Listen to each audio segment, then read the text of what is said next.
Está con nosotros la primera ministra Ana Jara, a quien le agradecemos muchísimo haber aceptado esta invitación. Señora ministra, sea usted bienvenida a Cuarto Poder. Muchísimas gracias. Sol, Augusto, encantada de estar en Cuarto Poder. Usted está ahora negociando con todos los partidos, no negociando necesariamente por el voto de confianza, sino más bien tendiendo puentes en un momento de mucha tensión política. ¿Cómo está avanzando este proceso? Lo que corresponde hacer en un gobierno democrático como el del presidente Ollanta es fortalecer la confianza. Y no solamente la confianza en sus instituciones, los partidos políticos, las organizaciones políticas que tienen representación en el Congreso, las personalidades, los ex primeros ministros de Estado, con quienes también me he entrevistado, sino también la confianza empresarial tiene que nacer sobre la base del diálogo. Y más allá de lo que pase el 20 de agosto, más allá que los integrantes de las bancadas de oposición, que desde el saque, desde el inicio de este gobierno, nunca han dado el voto de confianza a ningún gabinete, nada indica que me lo van a dar a mí.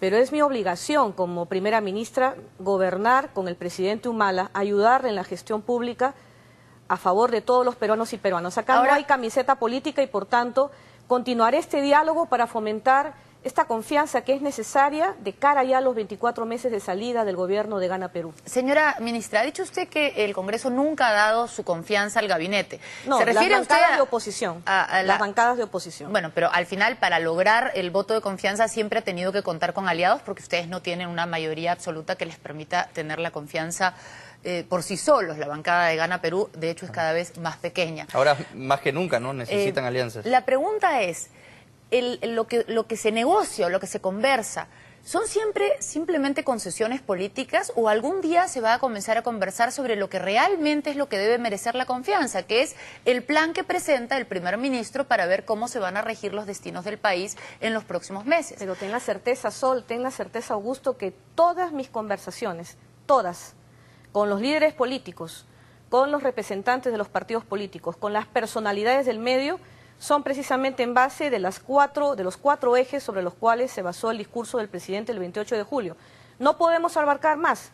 Les he señalado primero la vocación de democracia y de diálogo de este gobierno y aquello que apuntamos a hacer en los próximos 24 meses. No he ido a ofrecer nada más que el trabajo en conjunto, una agenda política nacional que conlleve la sumatoria de todos los peruanos, sin tener que ofrecer nada a cambio, porque yo no me quiero hipotecar, además no estoy autorizada a hacerlo con ninguna fuerza política que no sea el trabajo que hace este gobierno dentro de estas líneas matrices que son la educación, la salud, la seguridad ciudadana y lo que voy a insertar en el voto de investidura el 20 de agosto en mi discurso, que es la lucha anticorrupción. Justamente sobre eso acaba de decir usted que no va a agregar nada de alguna manera al discurso del presidente, pero se criticó al discurso del presidente que no diera suficiente importancia o énfasis a algunos temas, como por ejemplo el tema de la seguridad o el tema al que ningún gobierno le ha dado suficiente importancia, que es la creciente informalidad de nuestra economía y en general de nuestra sociedad, donde no se respetan leyes, donde la gente no paga impuestos. Dentro de su plan, ¿existe alguna oportunidad de que se le dé prioridad a estos dos aspectos que realmente cambiarían nuestro país si alguien los tomara entre sus manos? Informalidad y seguridad. Por supuesto. ¿Qué plantea usted para La reducción de la pobreza en el Perú, la creación de los empleos, del empleo decente y digno sobre la base de la actividad privada, son las dos grandes líneas matrices, los objetivos que se trazó desde el inicio del gobierno del presidente Humala. Hay que recordar que llevamos 54 meses consecutivos de crecimiento del empleo formal. 54 meses. Ese crecimiento no ha bajado.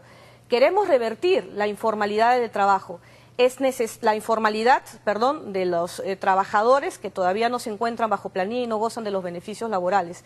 Pero eso se hará reduciendo los costos, sobre todo en los sectores de producción, reduciendo esta tramitología que no permite a las empresas en general, ya sean pequeñas, medianas o grandes, continuar haciendo negocio para poder dinamizar la economía.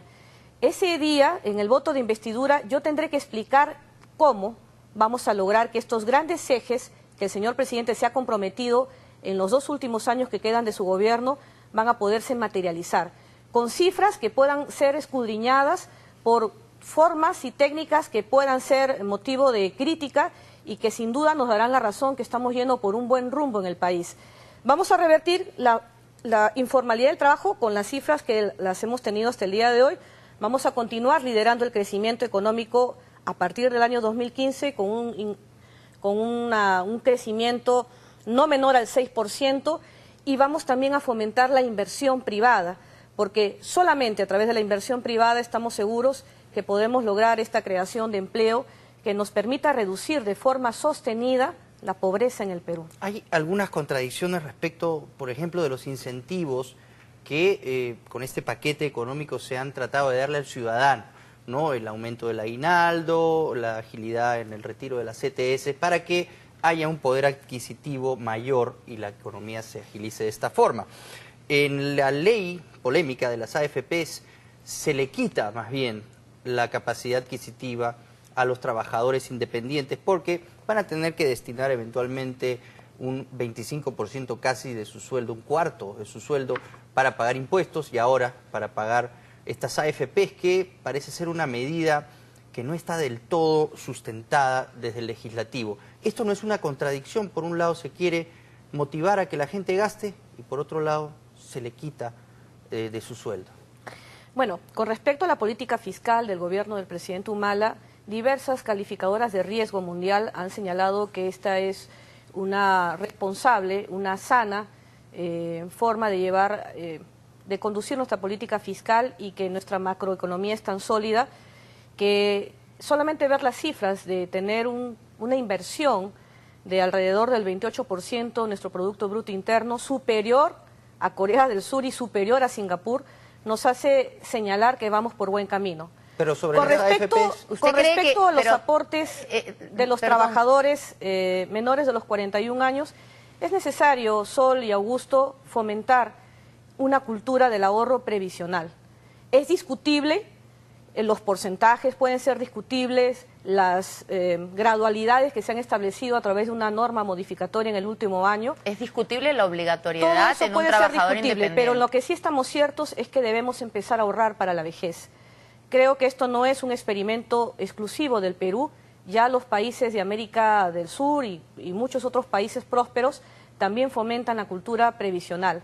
Ahora, esto se está viendo, que van a insistir con esa posición. Esto se está viendo en el foro del legislativo, y en el foro del legislativo se dará el gran debate y estaremos apostando que resuelva el Congreso de la República. ¿Le parece que está bien hecha esta ley? Me parece que ha habido tiempo para su debate y los aportes que han debido darse. ¿Por qué esperamos siempre la hora nona para señalar que no estamos dispuestos a acatar una ley? Esto no es un dispositivo exclusivamente del Poder Ejecutivo. Esto ha sido llevado al foro parlamentario, ahí se discutió, hubo una prórroga de un año, en ese año hemos podido informarnos mejor de los alcances de la norma. Ahora, hay que resaltar también... El impulsor, que es Jaime Delgado, pero hay que se fue resaltar pateando también el tablero, ¿no? Que este ahorro para nuestra vejez, este ahorro previsional, no es, por ejemplo, como lo de Fonavi, donde prácticamente te descontaban de tus ingresos para que el Estado de ese dinero pudiese construir las carreteras y los hospitales. El dinero que te ahorras y que puedes elegir entre una ONP o una AFP será exclusivamente tuyo. Es intangible el dinero de una persona que ahorra a través de una AFP. Pero como repito, esto está en el foro del legislativo y ahí se tendrá que dar el gran debate si la norma merece o no ser modificada o suspendida sus efectos. Regresando al tema del legislativo, ya que usted ha tocado ese tema, tiene usted que presentarse ante un Congreso que cada vez se encuentra más atomizado y en los últimos tiempos varios miembros de la bancada de Gana Perú se han apartado. Frente a esto, las cosas se ponen más calientes aún con las declaraciones de Daniela Bugatás, que ha dicho que las ratas abandonan el barco al cuarto año. ¿Qué tiene que decir de esto? Bueno, el propio Daniela Bugatás lo ha señalado en su cuenta personal de Twitter, que sus declaraciones son a título personal, que de modo alguno y que nadie tiene por qué sentirse aludido, pero la verdad... En modo alguno comprometen la versión oficial de la bancada de gobierno ni la del Ejecutivo. Nuevamente, porque señora no ministra, ha sido dicha. complica las cosas para usted que está a puertas de ir a pedir el voto de confianza. Las declaraciones de Daniela Bugatás no han sido dichas por ningún directivo portavoz de la bancada de Gana Perú, ni tampoco de los voceros oficiales del Poder Ejecutivo, que que somos tanto el señor presidente de la República como esta primera ministra. Pero complica las cosas, no es una buena estrategia política y Daniela Bugatás es un representante muy importante del partido del gobierno. ¿Por qué hizo estas declaraciones minándole la cancha a usted tan cerca de pedir el voto de confianza del Congreso? Era innecesario. Yo creo que uno puede disentir siempre, y más aún dentro de una organización política, pero esta siempre se debe dar con altura.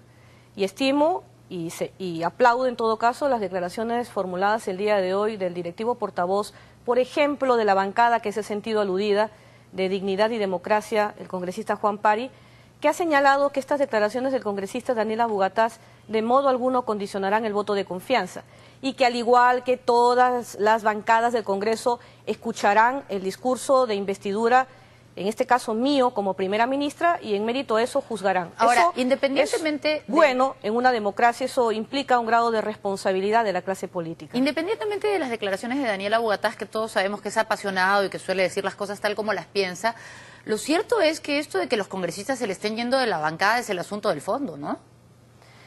Mira, es mérito también para el partido de gobierno todavía permanecer con una bancada con 35, 36 miembros. De 47 originales. Sí, pero ¿qué pasa?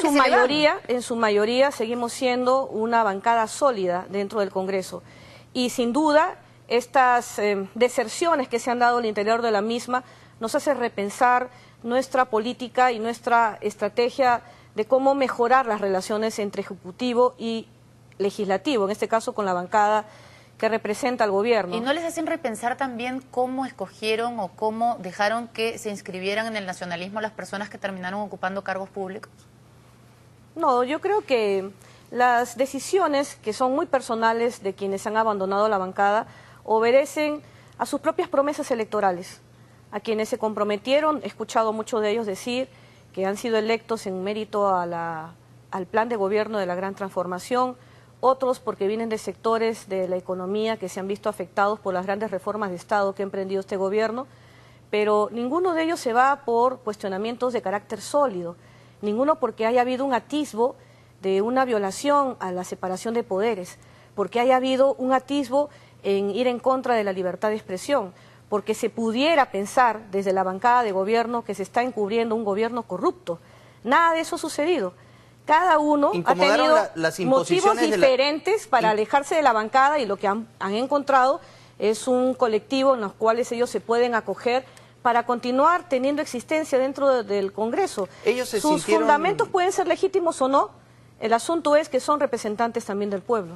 Ellos se sintieron que no los habían tomado en cuenta, que había habido una imposición desde el partido, de parte de Nadine Heredia, y esto generó también un conflicto entre una importante representante del Ejecutivo, que es la vicepresidenta Marisol Espinosa, y usted. Ella le dijo, respetos guardan respetos. ¿Usted se ha acercado a ella últimamente? ¿Han tenido alguna conversación reciente en la cual han podido arreglar esta disputa dentro del partido? No ha habido ninguna disputa. Te reitero, Augusto, en política, así como en todos los campos de la vida, podemos disentir, podemos no estar de acuerdo, pudiera no haber unanimidad de criterios, pero siempre podemos discutir con altura. Y en el caso de Marisol Espinosa, que es nuestra vicepresidenta y una parlamentaria de mucha ascendencia a nivel de Gana Perú, existen las mejores relaciones. El presidente hace poco estuvo de viaje para la Asunción por un segundo periodo en el mandato del presidente de Colombia, Santos, y yo tuve que tratar con ella algunos temas propios del despacho presidencial en mi calidad de primera ministra, y las relaciones son óptimas y con el respeto mutuo. Bueno, muchas gracias, señora primera ministra, por haber estado aquí con nosotros.